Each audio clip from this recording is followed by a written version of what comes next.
सदन कसाई गए। जैसे ही जगन्नाथपुरी पहुंचे, महाप्रभु जगन्नाथ जी अपनी ब्रह्म वेदी पर झूमने लगे और झूमते हुए पुजारियों से बोले, मेरा एक परम वैष्णव भक्त आया है, उसको लाने के लिए पालकी भेजो। पुजारी भी इतनी जल्दीबाजी में पूछा ही नहीं कि उसका रूप हुलिया कैसा है ये तो बताओ।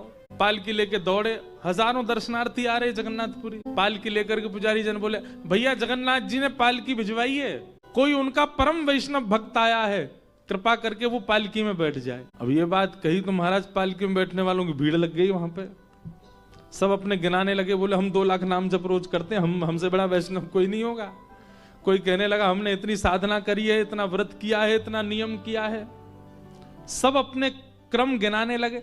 दूर खड़े सदन कसाई बोले, मैं तो महापात्र, मेरे लिए थोड़ी पालकी आएगी, मैं कोई श्रेष्ठ थोड़े ही। भीड़ इतनी लग गई, पुजारी दोबारा दौड़ के गए मंदिर में, बोले भगवान वहां तो लाखों की भीड़ लग गई पालकी में, अब आदमी पैदल जा ही नहीं रहे, क्यों कह रहे हम पालकी में ही जाएंगे, आप बताइए तो कौन सा है वैष्णव। तब जगन्नाथ जी बोले, वो मेरे जैसा ही होगा, उसके हाथ नहीं होंगे, मेरे जैसी भुजा होंगी उसकी, रक्त प्रवाहित हो रहा होगा, दूर खड़ा होगा, अपने आप को पातक मान के वही है।